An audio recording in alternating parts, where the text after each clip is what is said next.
आपकी हार तभी होती है दोस्तों जब आप हार मान लेते हो। जीवन में हिम्मत रखने वाला कहीं से भी शुरुआत कर सकता है। नमस्कार दोस्तों, मैं ज्योतिष आचार्य वासुदेव मिश्रा आपका अपने चैनल सत्य की खोज में हार्दिक अभिनंदन करता हूं। दोस्तों, आज का यह ज्योतिष का कार्यक्रम तुला राशि वालों के लिए, हाँ जी, आप लोगों के लिए बेहद ही ज़्यादा खास रहने वाला है। आज हम बात करेंगे बुध देव के मार्गी चाल प्रभाव के बारे में। दोस्तों, अगर आपसे पूछा जाए कर्म बड़ा या फिर भाग्य, विचार करके देखिए। यदि कर्म बड़ा होता तो दिन रात मेहनत करने वाला प्राणी भी अपने जीवन में वह सब कुछ प्राप्त करता जो उसने अपने सपनों में देखा। और यदि भाग्य बड़ा होता तो बड़े से बड़े भाग्यवान को आपने देखा होगा, जिनकी जन्म कुंडली में इतने अच्छे योग होते हैं, उसके बावजूद उनका भाग्य साथ नहीं देता। क्यों? क्योंकि वह काम नहीं करते और भाग्य के भरोसे बैठे रहते हैं। तात्पर्य यहाँ पर भाग्य और कर्म दोनों के मिश्रण का है। मतलब आपको कर्म करना पड़ेगा, तभी आपके जो भाग्य में है वह आपको मिलेगा। यानी कि भाग्य और पुरुषार्थ एक गाड़ी के दो पहिए होते हैं। जब आप पुरुषार्थ करते हैं और आपका भाग्य आपका साथ देता है तो धीरे धीरे करके आप तरक्की करने लगते हैं। ठीक इसी प्रकार से दोस्तों अब आपको अपने जीवन में देखने को मिलेगा, क्योंकि आपके भाग्य के अधिपति बुध महाराज वक्री से मार्गी होने जा रहे हैं। जी हाँ दोस्तों, 16 सितंबर का ही दिन वह दिन होगा जिस दिन रात को ठीक 1:48 पर आपके भाग्य के मालिक बुध देव वक्री से मार्गी हो जाएंगे। और आपको यह बात कभी भी नहीं भूलना चाहिए कि बुध देव सदैव आपके लिए एक योग कारक ग्रह होते हैं, अर्थात हमेशा आपके जीवन पथ पर आपकी सहायता करने वाले, आपकी मदद करने वाले ग्रह, क्योंकि यह आपके भाग्य के अधिपति बनते हैं। जैसे जैसे बुध की स्थिति गोचर कुंडली में होती है, वैसे वैसे आपके भाग्य की स्थिति जीवन में होती है। तो दोस्तों, बुध के मार्गी होने से अब आपका भाग्य भी मार्गी हो जाएगा, मतलब सही रास्ते पर आएगा। तो पूरे विस्तार के साथ चर्चा करेंगे बुध देव मार्गी होकर आपको क्या क्या फल प्रदान करेंगे। और यहाँ पर एक बात, जब बुध देव मार्गी होंगे तो शनि के साथ उनका सीधा दृष्टि संबंध बन जाएगा, तो उसका भी प्रभाव आपके जीवन में कैसा रहेगा समझेंगे। बुध देव आपके भाग्य के स्वामी बनते हैं और शनि देव जो होते हैं वह कर्म के कारक होते हैं। तो ऐसे में कर्म और भाग्य का आपस में दृष्टि संबंध इस समय किसी वरदान से कम नहीं होगा। जी हाँ दोस्तों, भाग्य के स्वामी आपके बुध देव बन करके आपके लाभ भाव में, एकादश भाव में गोचर कर रहे हैं। और ज्योतिष शास्त्र के मुताबिक जब जब भाग्य का स्वामी लाभ भाव में गोचर करता है तो इससे भाग्य का साथ देखने को मिलता है। मतलब ऊपर वाले का साथ इस समय आपको अपने 11th हाउस का भरपूर परिणाम प्राप्त होगा। जैसे आपका 11th हाउस जो होता है वह आपके प्रॉफिट का होता है, आपकी इच्छाओं का होता है, आपकी इनकम का होता है। तो ऐसे में बुध महाराज की कृपा से इस समय आपको कोई बड़ा लाभ देखने को मिलेगा। अगर आपकी कोई इच्छा है, कोई डिजायर है, कोई भी ऐसी कामना जो लंबे समय से पूरी नहीं हो रही है, तो दोस्तों यही वह समय होगा जो उन कामनाओं की पूर्ति के लिए बहुत ही श्रेष्ठ साबित होगा। आप अपने सभी प्रकार की इच्छाओं को पूरी करने के लिए कठिन परिश्रम करेंगे और उसका प्रतिफल भी आपको प्राप्त होगा। इस बात की पुष्टि करते हैं आपके भाग्य भाव के अधिपति बुध महाराज। जब बुध महाराज आपके 11th हाउस में मार्गी होंगे तो आपकी कोई भी इच्छा क्यों न हो, वह इच्छा अवश्य पूरी हो जाएगी। सिर्फ इतना ही नहीं दोस्तों, बुध देव आपकी भाग्य भाव के अधिपति तो बनते ही हैं, साथ में यह आपके 12वें भाव के भी अधिपति बनते हैं।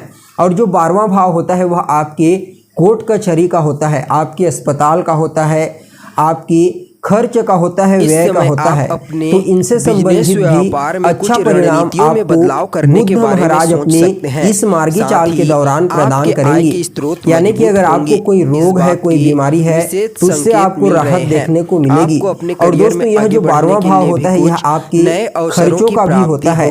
तो ऐसे में इस समय बुध देव आपके खर्चों में भी कटौती करने का प्रयास करेंगे।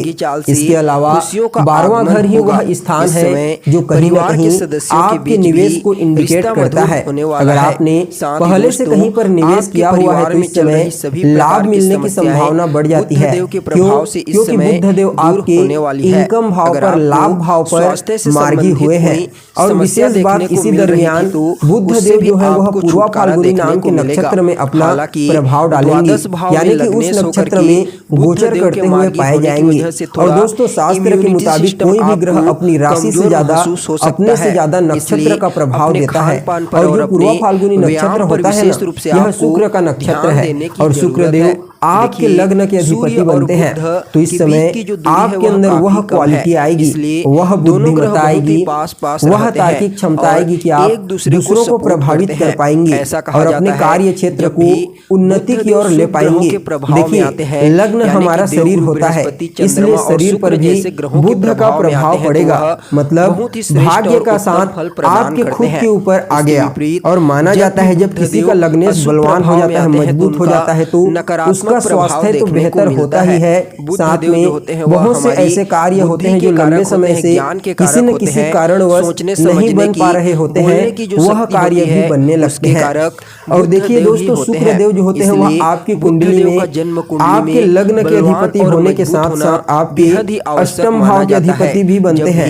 और अष्टम भाव जो होता है वह आपके रुकावटों का होता है, आपकी बाधाओं का होता है, आपके तनाव का होता है। तो यहाँ पर आपके पास एक ऐसी तकनीक आ जाएगी कि आप खुद सोचने लगेंगे कि किस प्रकार से मैं बाधाओं से मुक्ति पाऊं, किस प्रकार से मेरे जीवन में जो रुकावटें हैं उनसे मैं मुक्ति पाऊं। इस चीज को लेकर के आप बहुत ज्यादा इस समय सोचने लगेंगे और इस पर आपका फोकस भी बढ़ जाएगा। ऐसा क्यों? क्योंकि देखिए, बुध है आपकी बुद्धि और वह शुक्र के नक्षत्र में गोचर कर रहे हैं। और शुक्र देव आपके अष्टम भाव के अधिपति बनते हैं। और आपको बता दिया गया है कि अष्टम भाव किन चीजों का होता है।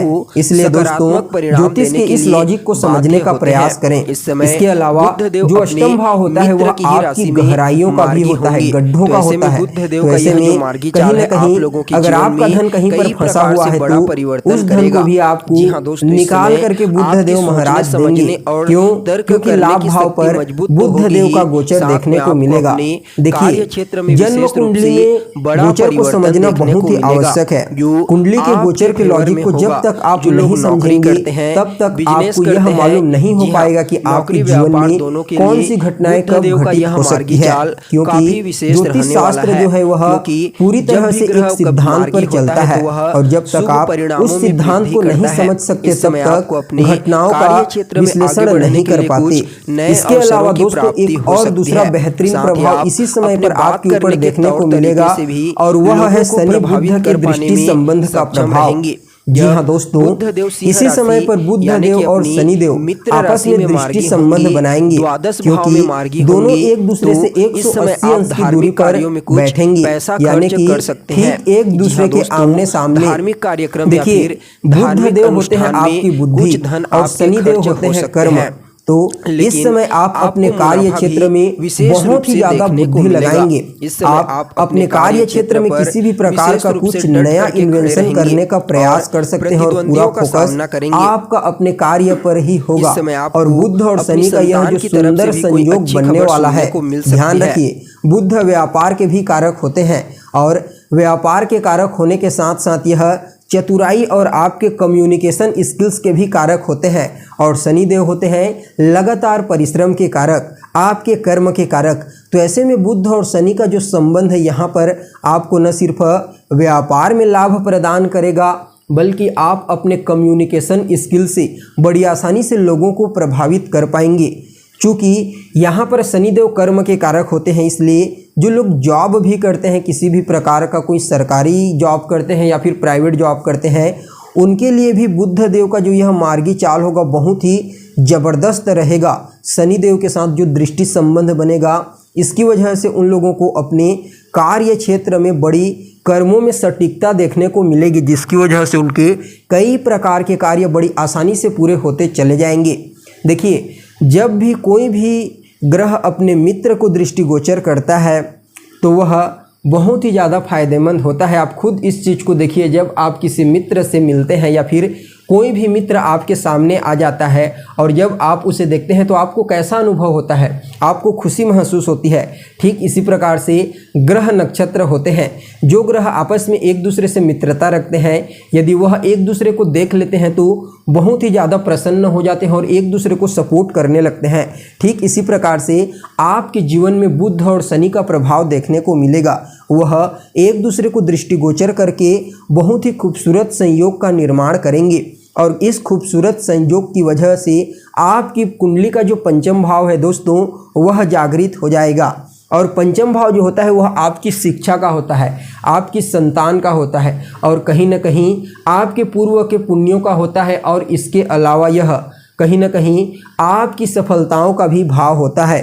तो ऐसे में इस भाव पर बुध देव और शनि का आपस में दृष्टि संबंध आपके लिए बहुत ही ज़्यादा प्रभावी साबित होगा।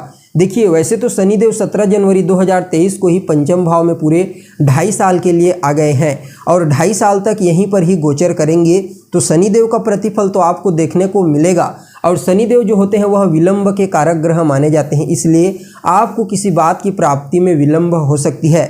लेकिन ध्यान रखें, शनिदेव के घर देर होता है अंधेर नहीं, और इसी कारण से आप कर्मवान हैं। और यही कारण है शनिदेव आपके जीवन में कभी भी अंधकार नहीं लाते, वह सदैव आपके जीवन में प्रकाश लाने का कार्य करते हैं। और पंचम भाव पर बुध देव का शनिदेव के साथ समावेश आपके लिए समझिए संतान से संबंधित समस्याओं से आपको मुक्ति मिलेगी।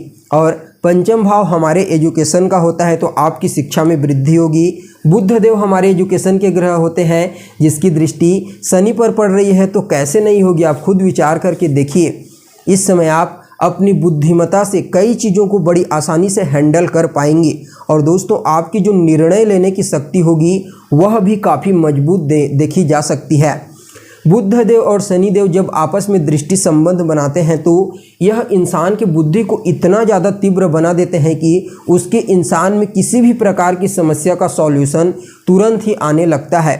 और पंचम भाव जो होता है दोस्तों वह कहीं ना कहीं हमारे मनोरंजन का भी क्षेत्र होता है। और बुध एक हंसमुख ग्रह है, मतलब चंद्रमा के बाद दूसरा सबसे ज़्यादा मूविंग करने वाले प्लैनेट। और यही बुध देवता हैं जो मनोरंजन से संबंधित कोई भी कार्य को पूर्ण करने के लिए प्रभावी होते हैं।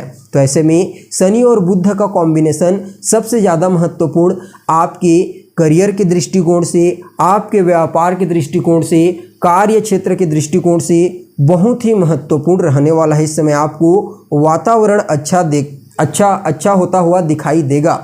और दोस्तों देखिए, बुध जहाँ पर बैठते हैं, जिस भाव पर बैठते हैं, वह एक बहुत ही विनम्र भाव बन जाता है और बुध हमारी वाणी से सीधा संबंध बनाते हैं। इसलिए इस समय आप अपने डिजायर्स को, अपनी इच्छाओं को पूरी करने के लिए अपनी वाणी का कुछ इस प्रकार से इस्तेमाल करेंगे कि लोग अनायास ही आपकी ओर आकर्षित होने लगेंगे। और बातचीत करने के दौरान इस समय आप अपने कम्युनिकेशन का इस्तेमाल बहुत ही बेहतरीन तरीके से करने वाले हैं। अगर पिछले समय से किसी के साथ कोई मनमुटाव भी चल रहा है तो उससे भी आपको इस समय बुध देव और शनिदेव के कॉम्बिनेशन की वजह से एक विनम्रता देखने को मिलेगी। आपको अपने कार्य क्षेत्र में आगे बढ़ने के लिए कुछ नए अवसरों की प्राप्ति होने वाली है। तो दोस्तों कुछ इस प्रकार से बुध देव का मार्गी चाल 1 अक्टूबर तक आप लोगों के लिए रहेगा। बुध देव की इस मार्गी चाल को बेहतर बनाने के लिए आपको कुछ उपाय भी अवश्य करना चाहिए। तो नियमित रूप से बुध देव के बीज मंत्र ओम बूम बुद्धाय नमः, इसका 108 बार जाप करें। इससे आपका भाग्य जागृत होता रहेगा। और नियमित रूप से पक्षियों को कुछ न कुछ खाने पीने को देते रहें, इससे आपके बुध हमेशा आपके लिए सकारात्मक परिणाम देते रहेंगे। अगर आपको हमारा यह कार्यक्रम पसंद आया हो तो लाइक कीजिए और कमेंट करना बिल्कुल भी ना भूलें। और दोस्तों लाइक से हमें बहुत मोटिवेशन मिलता है कि हमने आपके लिए अच्छा कार्य किया है, इसलिए लाइक करना ना भूलें। आज के लिए बस इतना ही, फिर मिलते हैं एक नए और ताज़ा एपिसोड में। तब तक के लिए नमस्कार।